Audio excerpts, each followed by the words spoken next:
करने वालों की कभी हार नहीं होती।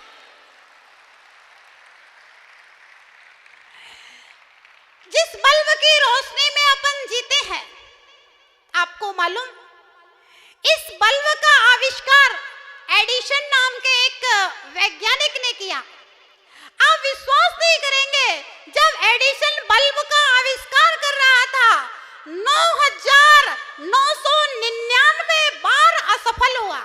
कितने बार?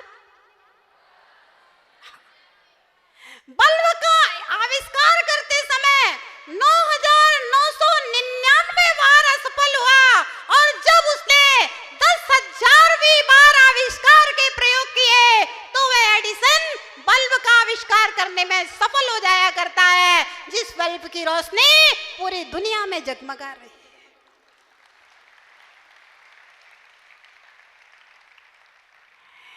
एडमंड हिलेरी, जो एवरेस्ट की चोटी पर सबसे पहले पहुंचे थे, सन 1952 में जब वे एवरेस्ट की चोटी पर चढ़े तो असफल होकर के वापस आ गए। और जब उन्हें एक सभा में, इंग्लैंड की एक सभा में अध्यक्षता के लिए बुलाया गया और वे गए, वहां पर एवरेस्ट का एक चित्र लगा हुआ था। उन्होंने उस चित्र को देखते हुए कहा कि एक बार तो मैं असफल हो गया हूं, लेकिन मैं पुनः शक्ति संग्रहित कर रहा हूं, मैं तुम्हारे ऊपर चढ़ूंगा, आगे बढ़ूंगा, तुम 1 इंच भी ऊपर नहीं उठ पाओगे, मैं अपने हौसलों को उन्नति दूंगा। और उसके बाद 29 मई सन 1953 में हिलेरी एवरेस्ट की चोटी पर पहुंचने वाला पहला इंसान हुआ। संसार में जितने भी ज्येष्ठ और श्रेष्ठ, जितने भी महापुरुष हुए हैं, एक बार में कोई भी सफल नहीं होता है। चींटी भी जब दाना लेकर के दीवार पर चढ़ती है, 100 बार चढ़ती है, 100 बार फिसलती है, लेकिन फिर से दाना लेकर के चढ़ जाती है, और उस चींटी का श्रम, चींटी की मेहनत बेकार नहीं होती, आखिर वह दीवार के ऊपर चढ़ी जाती है। इसी प्रकार से नन्हे नन्हे बच्चों, हमारे मन में जो इच्छाएं हैं, हमारे मन में जो भावनाएं हैं, अगर हम अपने आप को, मन को मजबूत बनाएं, मजबूत लक्ष्य, ऊंचे लक्ष्यों को लेकर चलेंगे तो निश्चित सफलता को प्राप्त होंगे। किसी चिंतक ने लिखा है कि बच्चों, तुम अपने जीवन में कभी भी छोटे लक्ष्य मत बनाना, जीवन में कभी छोटे लक्ष्य बनाकर जमीन पर रेंगने का काम मत करना, तुम अपने जीवन में सूर्य और चंद्रमा के लक्ष्य बना करके चलना। एक चिंतक ने लिखा है कि जो व्यक्ति चांद सितारों का लक्ष्य बना करके जीवन के पथ पर चलता है, अगर वे चांद सितारों तक ना भी पहुंचे तो कम से कम खिले हुए फूलों तक तो पहुंच ही जाता है। खिले हुए फूलों से उसका जीवन सुगंधित हो जाया करता है। दिव्यात्माओं, ध्यान रहे, शिक्षा और संस्कार, संस्कृति, चारित्र, मनोबल और आत्मबल, ये जीवन में बहुत आवश्यक हैं। और ये शिक्षालय सिर्फ शिक्षालय ही नहीं है, ये शिक्षालय इंसान को इंसान बनाने की फैक्ट्रियां हैं। ये शिक्षालय देश के भविष्य के निर्माण केंद्र हैं। ये शिक्षालय इन नन्हे नन्हे बच्चों के भाग्य विधाता है। और ध्यान रहे, जैसा कि मुझे मालूम चला है, भाई प्रिंस जी के परिवार में गोपाल दास जी सुंडा, आपके पिताजी शायद संरक्षक हैं इसके, और जोगेंद्र जी सुंडा निर्देशक, और पीयूष जी सुंडा इस स्कूल के चेयरमैन हैं। जैसा कि मुझे बताया कि थोड़े से समय में इतनी बड़ी सफलता प्राप्त की है एजुकेशन के क्षेत्र में, निश्चित रूप से ये इस परिवार की कार्यकुशलता, परिवार की लगनशीलता, परिवार की मेहनत, श्रम, ईमानदारी और बहुत ऊंचे सोच का परिणाम है। बच्चों, जीवन में जब भी कोई श्रेष्ठता हासिल होती है तो एक दिन में नहीं होती है, ना ही एक दिन में कोई सेना का सेनापति बनता है, ना ही एक दिन में कोई प्रधानमंत्री और राष्ट्रपति बनता है, और ना ही एक दिन में कोई बहुत बड़ा व्यापारी बन जाता है। जब व्यक्ति की 75% जिंदगी मेहनत करते करते, श्रम करते करते, संघर्ष करते करते गुजर जाती है, बहुत लंबा दौर संघर्षों का गुजर जाता है, तब सफलताएं सामने दिखा करती हैं। प्रौढ़ अवस्था में सफलताएं सामने दिखा करती हैं और वृद्ध अवस्था में सफलताएं शरण चूमा करती हैं। तो इस संस्था के संस्थापक परिवार, जिन्होंने बच्चों को संस्कार देने के लिए यह एजुकेशन हब खोला है, बच्चों ध्यान रखो, तुम में से कोई डॉक्टर बनेगा, कोई इंजीनियर बनेगा, सब बन जाएंगे, राजनेता और व्यवसाय अच्छे व्यवसायी भी बन जाएंगे, लेकिन ये बात ध्यान रखना, एक शिक्षक का जो सम्मान होता है, एक शिक्षक की जो इज्जत होती है, एक शिक्षक का जो महत्व होता है, वह संसार में किसी भी दूसरे व्यक्ति का नहीं हुआ करता है। हाँ। शिक्षक सम्माननीय होता है, शिक्षक आदरणीय होता है, और जो बच्चे अपने शिक्षकों का सम्मान करते हैं, उन बच्चे हमेशा आसमान की ऊंचाइयों को प्राप्त करते हैं, क्योंकि शिक्षकों के सम्मान से व्यक्ति महान बनता है, शिक्षकों के अपमान से नहीं। आजकल छोटे छोटे बच्चे अपने शिक्षकों के कुछ कुछ डुप्लीकेट नाम रख लेते हैं हंसी मजाक करने के लिए, ध्यान रखना।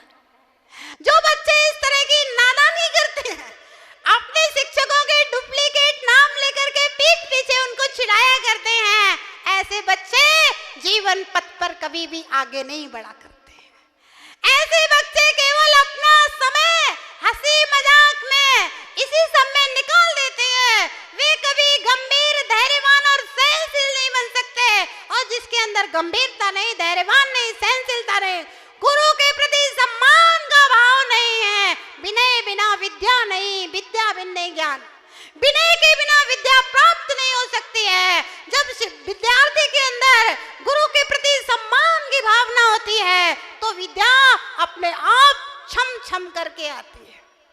एक वह समय था जब शिक्षक विद्यार्थियों को मारा करते थे, तो विद्यार्थी नजरें नीचे उठा लिया करते थे, लेकिन आज के समय में शिक्षक विद्यार्थियों के ऊपर हाथ उठाना तो बहुत दूर की बात, अगर कुछ कह दें तो विद्यार्थी तोप तमंचा लेकर के आगे आ जाते हैं। ध्यान रखना, ऐसे विद्यार्थी अपने जीवन में कभी भी आगे नहीं बढ़ सकता।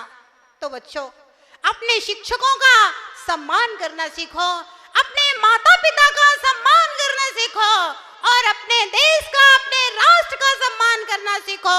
2, 3, 4 चीजें अपने जीवन में हमेशा ध्यान रखना। शिक्षा तुम्हारा धर्म है और ईमानदारी से शिक्षा ग्रहण करो।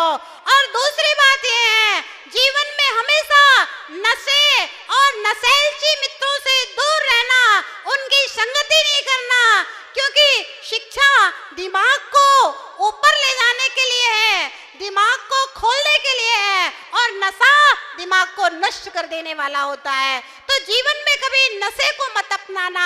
तीसरी बात, अपने देश के प्रति कभी द्रोही नहीं बनना, देश के प्रति हमेशा सम्मान के भाव रखना। जिस देश के लोगों के अंदर देश के प्रति बहुमान नहीं होता, वह देश गुलाम हो जाया करता है, और जिस देश के लोगों में अपने देश के प्रति सम्मान होता है, बलिदान होता है, वह देश स्वतंत्र हुआ करता है। और आगे अगर कभी जीवन में असफल हो जाओ, तो जीवन में कभी भी आत्महत्या करने की बात नहीं सोचना। ये बात मैं इस प्रांगण में विराजमान सब बच्चों को हाथ ऊपर करके एक संकल्प तो देना चाहते हैं कि बच्चे लोग हाथ ऊपर करके एक संकल्प लें कि मैं अपने जीवन में कितना भी असफल होऊंगा, लेकिन कभी भी मरने की बात नहीं सोचे। जीवन में कभी भी नशा नहीं करेंगे, जीवन में कभी भी मरने की बात नहीं सीखेंगे, जीवन में कभी अपने गुरुओं का अपमान नहीं करेंगे, जीवन में कभी भी आतंकवादी नहीं बनेंगे, आत्मघाती नहीं बनेंगे, जीवन में न्याय और नीति पूर्वक अपने अपने जीवन में अपने जीवन का कर्तव्य करेंगे। और आज इस एजुकेशन हब में आकर के हम और हमारे साथ आने वाले जितने भी लोग हैं, वे सब बहुत प्रसन्न हैं। परिवार ने जो यह बच्चों के लिए आयोजन रखा है, यह एक सर्वश्रेष्ठ महोत्सव है, श्रेष्ठ आयोजन है, क्योंकि आप सब बच्चों को पढ़ाते हैं। निश्चित रूप से इस प्रांगण में बच्चों के शिक्षक भी विराजमान हैं। ये सब बच्चों को पुस्तकों का ज्ञान देते हैं, डिग्रियों का ज्ञान देते हैं, और समय समय पर भारत के बच्चों के लिए आवश्यक है संतों से संस्कार और संस्कृति की शिक्षा भी मिलना चाहिए। और ये संस्कार और संस्कृति की शिक्षा का अभियान समय समय पर स्कूलों में और कॉलेजों में, एजुकेशन स्थलों पर होते रहना चाहिए, जिससे हमारे भारत में सिर्फ कर्म करने वाले नहीं, धर्म करने वाले कर्म योगी उत्पन्न हो। आपको मालूम होगा कि नरेंद्र मोदी सिर्फ प्रधानमंत्री ही नहीं है, नरेंद्र मोदी एक तपस्वी और साधक भी हैं। और निश्चित रूप से जो निर्णय आज प्रधानमंत्री होकर के नरेंद्र मोदी ले रहा है, वह भारत वर्ष के लिए, भारत के हर नागरिक के लिए गौरव की बात है। अभी कल का ही समाचार है, कश्मीर में हजारों की सेना में सैनिकों को ले जा करके, कौन सी धारा है उसको हटा करके कश्मीर अपने अंडर में कर लिया है। आत्माओं, ऐसा साधक, ऐसा तपस्वी जिसने बचपन में ही अपनी पत्नी को छोड़ दिया विवाह के बाद में, और उसके बाद में धन वैभव का लोभ नहीं, लालच नहीं, माता उनकी उसी झोपड़ी में रहती है। भाई आज भी पहले की तरह ही व्यापार कर रहे हैं। इस प्रकार का जो शासक है, इस प्रकार के बड़े बड़े निर्णय देश का सुधार और देश को ऊंचाइयों, देश के भविष्य को उज्जवल बनाने वाला है। हम चाहते हैं कि हमारे ये बच्चे ये भी नरेंद्र मोदी के पद चिन्हों पर चलें, राम और कृष्ण के पद चिन्हों पर चलें। ये हमारी छोटी छोटी बहनें मीरा, लक्ष्मी माई और इंदिरा गांधी के पद चिन्हों पर चल करके धर्म का, देश का, राष्ट्र का, समाज का, परिवार का और अपने व्यक्तित्व का उत्थान करें, अपना नाम संसार में रोशन करें। सबके लिए मेरा मंगल आशीर्वाद। भगवान महावीर का सत्य, अहिंसा और अपरिग्रह आपके जीवन में आए और आपका भविष्य उज्जवल होगा, देश का भविष्य उज्जवल होगा। हमारा भारत विश्व गुरु बनकर संपूर्ण विश्व को सत्य अहिंसा का पाठ सिखाए। सबके लिए मंगल आशीष। जय बोले महावीर भगवान की। सामाई कर ली 2 बजे तक, फिर भी पूरी आंधी चल रही थी। उस दिन मद्रास से लगभग 700 लोगों का एक ग्रुप आया हुआ था वंदना के लिए, और सारे लोग डोलियों से पहाड़ के ऊपर चढ़े थे। गौतम स्वामी के वहां पर डोलियों को ढेर और लोगों के ढेर, क्योंकि नीचे कोई आंधी नहीं चल रही थी, ध्यान रखना। मतलब चोपड़ा कुंड के नीचे कौन सा गंधर्व नाला है, कौन सा नाला, शीतल नाला, जो शीतल नाला है उसके नीचे पूरा शांत था। ये पूरी आंधी जो चल रही थी वो शीतल नाले के ऊपर ऊपर चल रही थी। और 2 बजे जब लोग वहां गौतम स्वामी तक आ गए और वे कह रहे थे वंदना करा दो, वंदना करा दो डोली वालों से, तो डोली वालों ने कहा अभी पुष्पदंत के यहाँ चढ़ेंगे तो, और अगर एक हाथ पैर फिसल गया, कोई उड़ गया तो मुश्किल हो जाएगा। आप विश्वास नहीं करेंगे, 2:30 पौने 3 बजे तक जितनी डोलियां ऊपर चढ़ी थी, सारी डोलियां गौतम स्वामी से ही नीचे वापस चली गई। और उसके बाद पौने 3 बजे तक लगभग हवा एकदम शांत हो गई, और उसके बाद हम लोगों ने 3 बजे से 5:30 बजे तक पूरी वंदना की।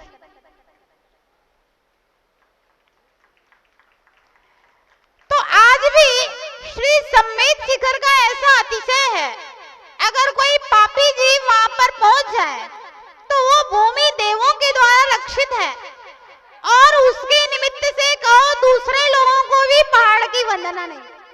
और उसके बाद हम लोग लगभग 7 चातुर्मास झारखंड, बिहार, बंगाल में किए, और हर चातुर्मास के बाद लगभग 3-4 महीने सम्मेद शिखर, ईसरी 4-5 महीने रहते ही थे। मुझे याद है कि उस दिन जैसी हवा, उस दिन जैसी आंधी हम लोग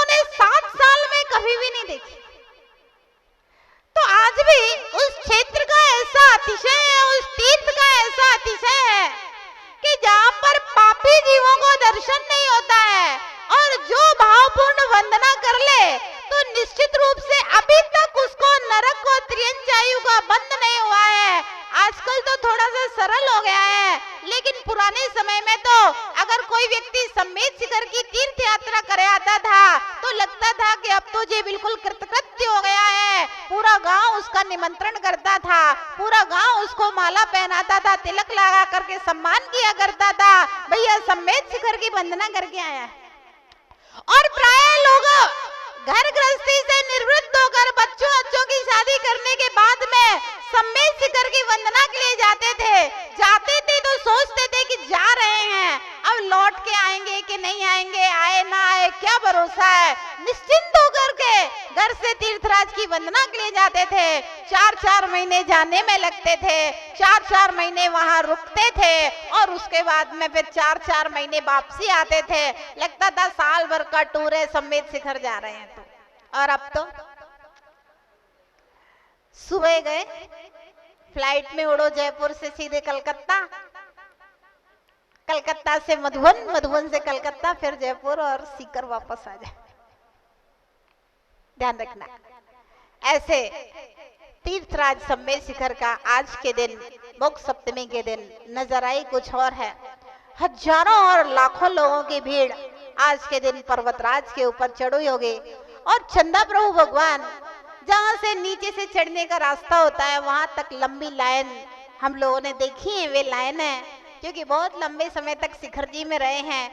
108 वंदना की थी, उस समय लगभग 5 महीने लगातार रहे थे। उसके अलावा भी 15 दिन, 20 दिन, 1 महीने कभी भी पहाड़ पे चले जाते थे, वहाँ डाक बंगले में जाकर के रुका करते थे।